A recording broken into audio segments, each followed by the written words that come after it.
Hey everybody, okay.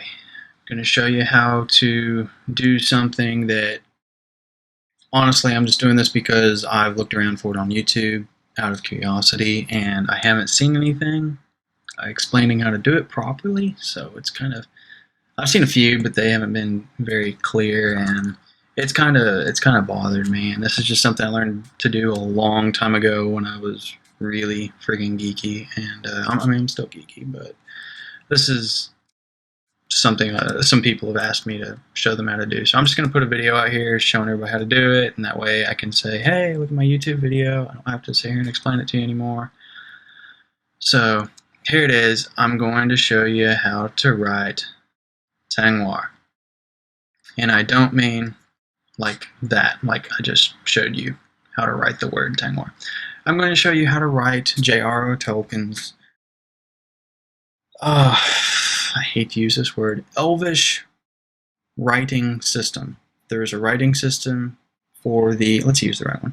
There's a writing system for the Quenya language. Quenya is the language and the fictional language that he created. You can make fun of this if you want, or you can try to understand it and dive into it. I think you'll find that if you do dive into it, it's pretty dang complicated, and the reason it's complicated is because it is, for the most part, an actual writing system. This thing is legit. This isn't Klingon, so to speak. To be honest with you, I've never tried Klingon. I've never tried to mess with anything Trekkie, so I'm not a Trekkie. So I don't really know what I'm talking about there. Sorry if I hated on any of you guys. Let's see what to do here. Okay, I'm just doing this on the fly. Forgive me.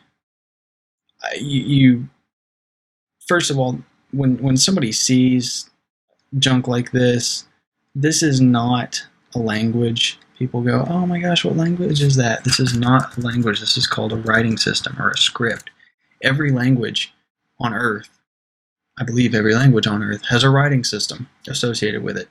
English uses, what do we use? A, B, C's, right?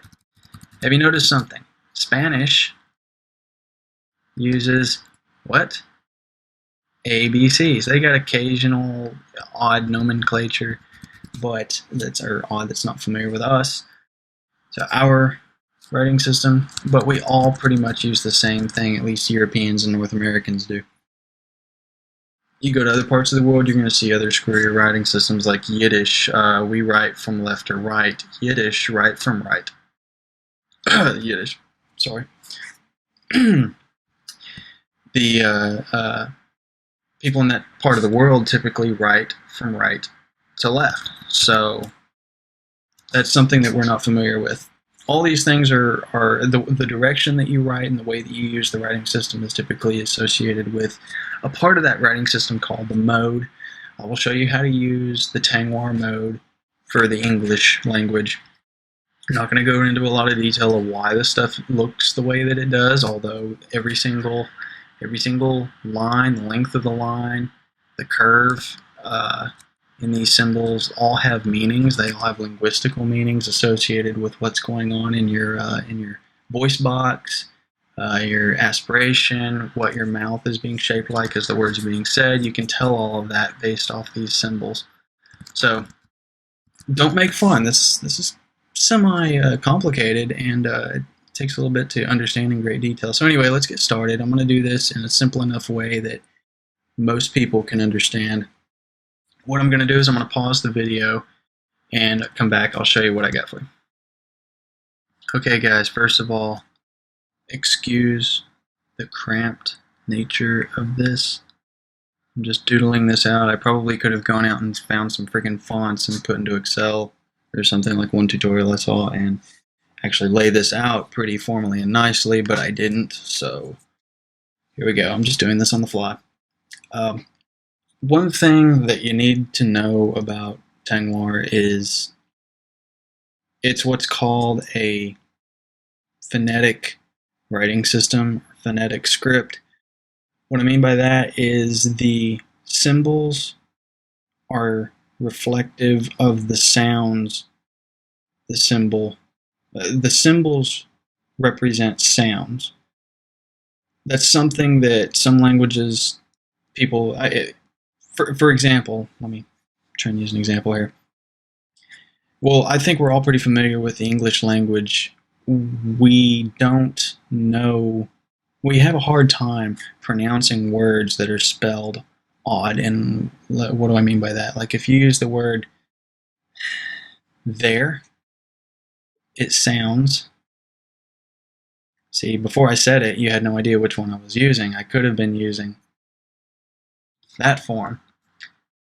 These are two totally different words spelt two totally different ways. That's because the English language, or the English language, the English writing system is used with the English language, anyway, alphabetically. It's spelled, it's written according to spelling. We read according to spelling. If you were to write the Quenya, sorry, it's late, had a long day. The Tengwar for this, it would look exactly the same in both cases. Reason being, you're going to have a symbol that's going to represent either an individual consonant sound or a combination. And if you'll notice, here we're already diving into the complexities. TH is one sound. You don't pronounce the T, then pronounce the H. You pronounce the. So you're going to have a symbol that's going to represent these two letters combined. In English, they're separated. In Tengwar, they're combined. The symbol actually looks something like that, which is kind of similar to the F over here. But anyway, you're going to have, I'm just going to spell it out, TH. You're going to have, in both cases, you pronounce these the same. So you're going to have th, you're going to have eh. So you're going to have the symbol for the E, which is right here. And then you're going to draw off of this and connect the R. And that's the end of it in both cases, because this represents th, that represents eh, and this represents r. So you have there. And that's how you read it. And something I failed to point out, sorry, is that the writing system of Tengwar zigzags, whereas in English you go from left to right. In Tengwar, the English mode of Tengwar, you go left to right, but you zigzag on your way. What do I mean by that? There, you do TH, the symbol for TH, right, like that. You do the vowel above the consonant that is going to proceed, that is going to come after the vowel. The consonant, if it has a vowel preceding it, that vowel is written above the consonant. You're going to have the TH symbol, you're going to have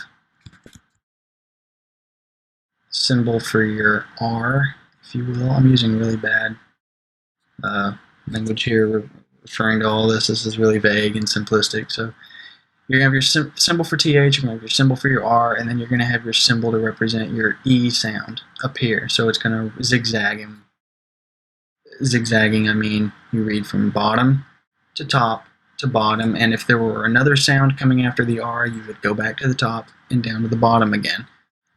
So like thereafter, the word thereafter would be T-H-E-R, there, a, f. So you're going to have a symbol for an F, but you're going to have an A before the F, preceding the F. You're going to have a symbol representing the T, which is here.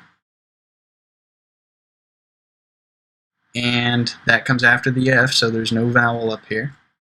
And then you're going to have, over here, you're going to have a symbol representing an R.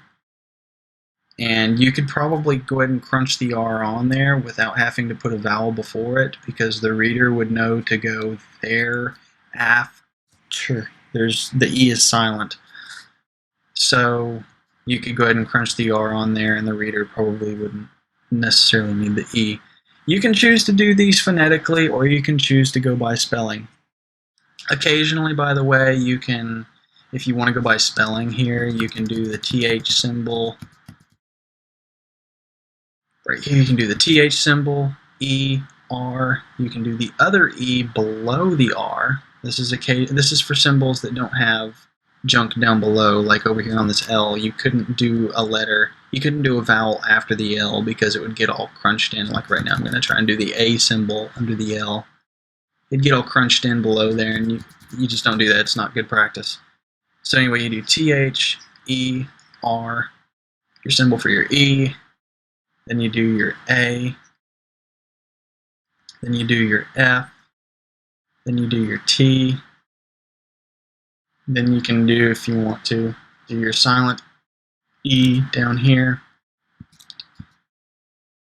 and then do your R. Hopefully you get what I'm saying. Anyway, this is a really simplistic way of looking at Tengwar.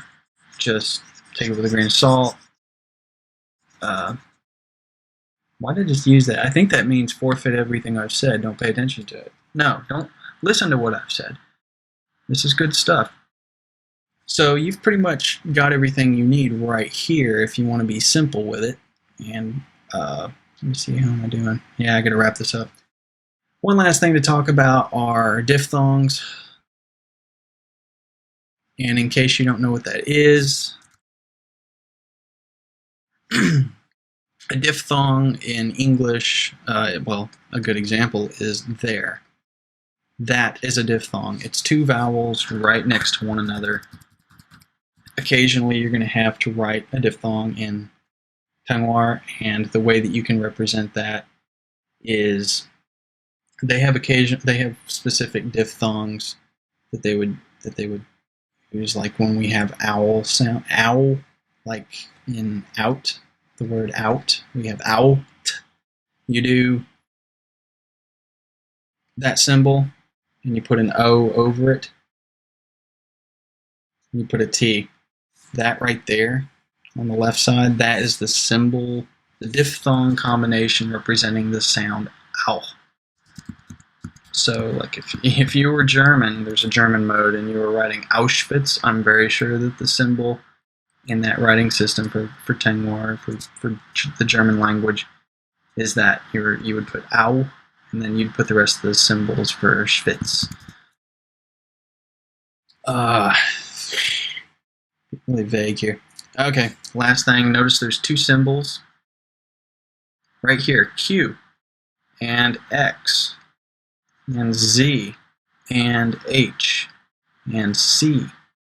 All these have two symbols with them. Why is that? Well, it all depends on the context that you're using it in. Notice that K, it turns out that the language that Tolkien was making did not use a Q sound. We call Q, well, we pronounce Q qua, and they didn't have maybe I'm thinking of this wrong. Anyway, use your noodle, use your brain, think about this. C in the English language sometimes sounds like K and S, right? So like if you use cut in English, that could also sound like that, right? So, and then of course we have like deceive, I think that's the right way you spell it, where you can also write it D-E-S-I-E-V-E, and there's your diphthong. If you want to do this phonetically, you can do the symbol for D, E, S, long E, V, E, and that also sounds exactly like that does. This is the phonetic version, and this is the spelling version. So, all that said, one last thing that just came to my mind that you need to know is, what if you got a vowel all by itself? Like we say a dog. How would you do this in Tengwar? Well, you would do what's called, I can't remember the name for it, but anyway, it's a long stem, pretty much. You've got short stems for short vowels. There's your A symbol right there. That would be A. If you want to do A, you make it long. It's that simple. If you want to say dog, you use your symbol for D. right there. Looks like that. D, you do your symbol for G after that. This is how I do it anyway. You can put your vowel up there if you want. And then after you got your D and your G down, you put your O sound, which is ah, right there. Dog. Now what if for some reason you wanted to write something that sounded like dog? Well, you would put your D, you'd put your stem. Well, you could also do it this way too. This is dog as well. You got your short stem, so it's a wouldn't really be proper though because you want to put your vowel above your next consonant. If you wanted to do dog, you get the idea. So it's that simple. Just remember the mode, you zigzag, get familiar with your consonants, and get familiar with your phonetics. You might want to go on. You might want to go online and look up some of the others. I'm fuzzy on what CH and SH and TH and all those look like. I don't really recall. I know there's other combinations of consonants. NG, like as in king. You would do your K symbol, your I above whatever the NG symbol would be. There's a combination form for that. Also, yeah, that's pretty much it. I'm going to leave it at that. So there's an explanation for you of how Tengwar looks and works. Hope you enjoyed.